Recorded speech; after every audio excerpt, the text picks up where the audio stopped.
Alright, so just leaving Dr. Steinberg, January 10th, a day after my best friend's birthday, Cash On. On the January 9th. Happy birthday, man. So they gave me a lot of information in this nice little tidy folder right here. That's that, and it just basically tells about each surgery, which one you want to do, up to you, just the different kinds. From my research, this adjustable gastric binding, this lap band or whatever band, gastric band, that is not something that you should do. I'm hearing a lot of bad things about it. They won't even do it at this facility that I'm at. The one that I have decided to go with is called sleeve. The way that I look at it is like going back to a baby stomach. So you get a chance to kind of like reset your system. When you're a kid, you eat, you know, because your parents give it to you, or because you just think that you're hungry, or for whatever the reason is, but you don't really know the consequences. You don't really make those judgments the way that you're supposed to. But now that I'm an adult, me going back to a baby stomach is like the best situation possible, because now I know how to eat better. I know how to, you know what I mean, control myself a little bit better. And that's hard to do when your stomach is so big from years of being overfed. I can know the right things to eat, but that don't mean I won't eat a ton of it. You know what I mean? Because I'm still having that feeling of emptiness. So what this surgery does is it takes your stomach down where I can't eat a whole lot of stuff. So now I can take the good eating habits that I know I'm supposed to be doing. I can take that and kind of add it in with the fact that now I don't have all this room in my stomach, and I can make it work for me. At least that's the hope. So, okay. So this right here is some paperwork about the nutrition class that I have to take. So I just found out that for my insurance, which yours may be different, but for my insurance, I have to go to 3 nutrition classes once a month. So one time a month for 3 months. So once I finish with the nutrition classes, that pretty much green lights me to surgery. After I do that, then they'll set my date for my surgery and we'll get things popping according to what they're saying. So some insurance have 6 months. Some insurance don't require anything. It's just according to the doctor. And for my doctor, Dr. Steinberg at DeKalb Medical, he requires at least 2 sessions. Now I don't know if those 2 sessions have to be a month apart, but he requires 2 sessions. So that would be your minimum if your insurance company says you don't have any minimum for them. Nutrition self-assessment form. I have to fill this out before I go. Just asking if I have asking about my medical history, high blood pressure, high cholesterol, heart disease, stroke, depression, sleep apnea, childhood obesity. How often do I exercise? Eating habits, horrible. I should just write literally horrible across all of this. Just write horrible eating habits. Weight loss history and weight loss attempts. I can literally have like 5 papers front and back full of this shit.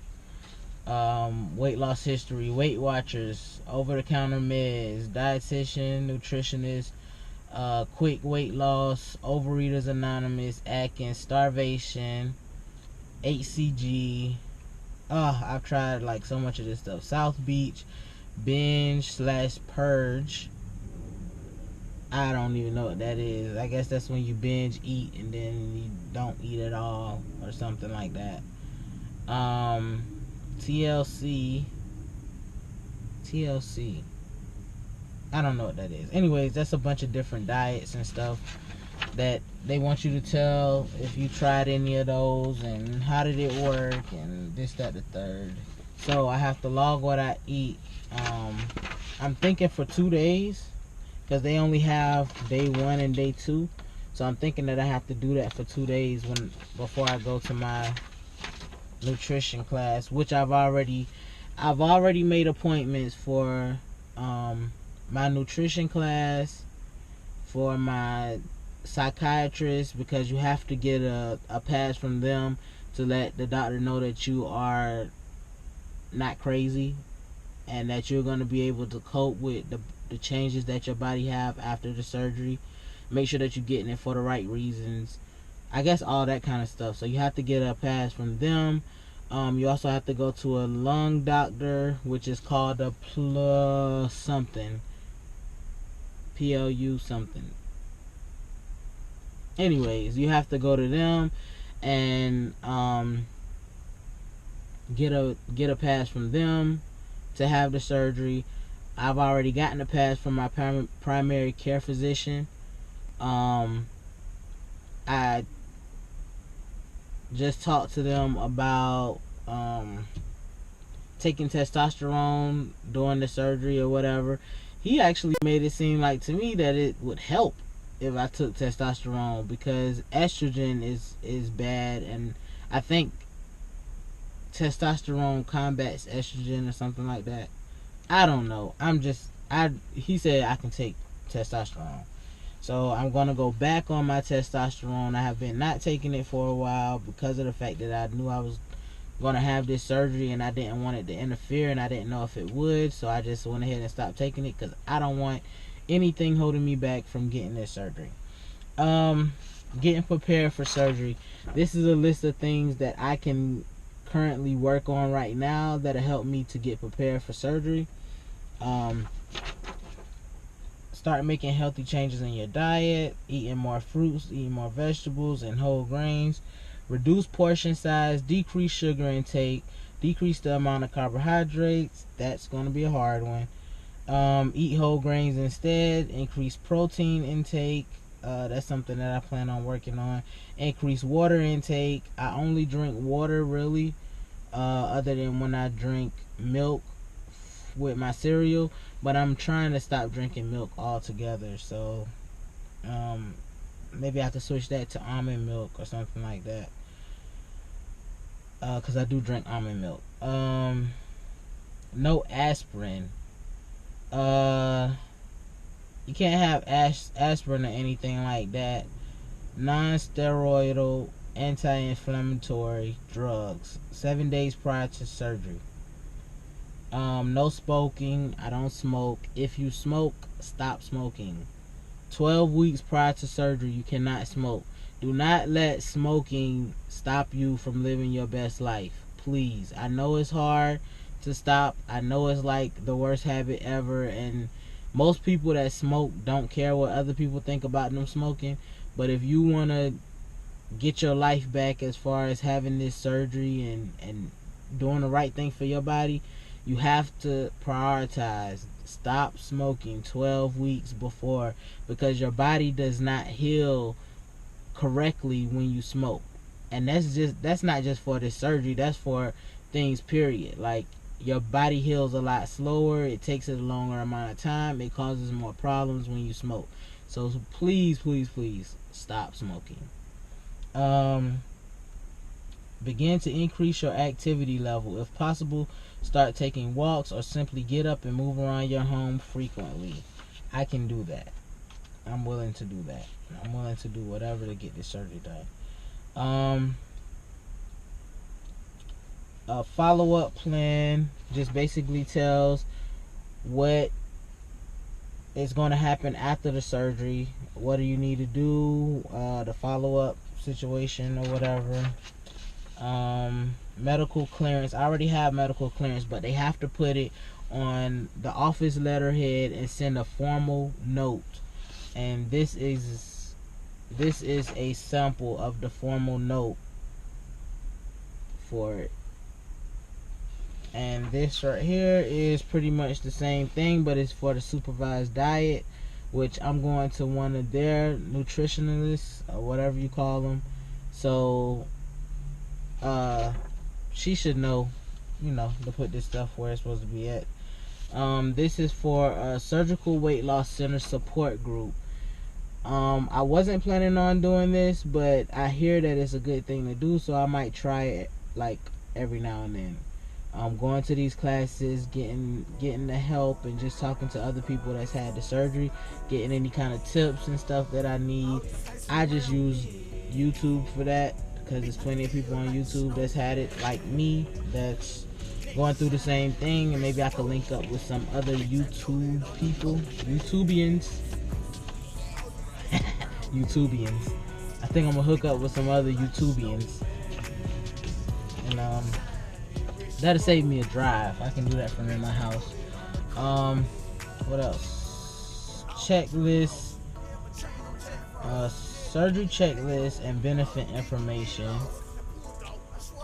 Okay, so this is important. What this does is tell me what are the requirements according to my insurance for this surgery. The shaded areas, the shaded blocks is things that I don't need. It tells my deductible and stuff, which all of that information is wrong because it's for last year basically, and this is January. So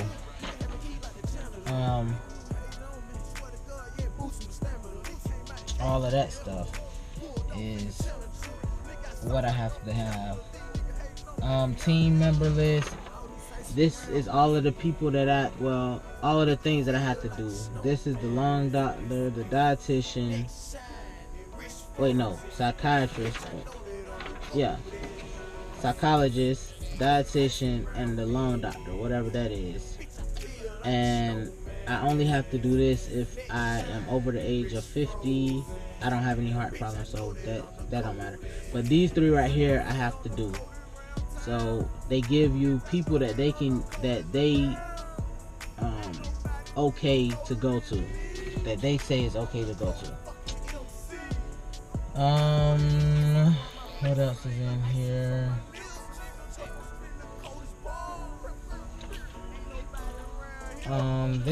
They actually gave me the papers that I gave them for my insurance. This is just telling about my insurance and what it covers and the requirements. All of that is good. And this right here I think also does the same thing.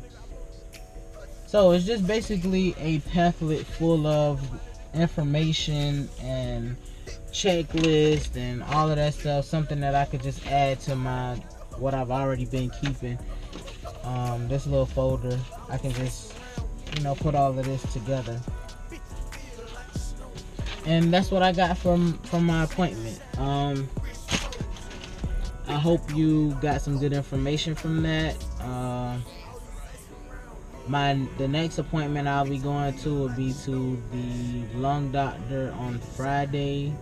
Today is Wednesday the 10th, so Friday on the 12th at 9:30 I have to go to the lung doctor for the first time. So I'll record that and we'll see where we at. Other than that, have a great day. Do what's best for you. Don't worry about nobody else.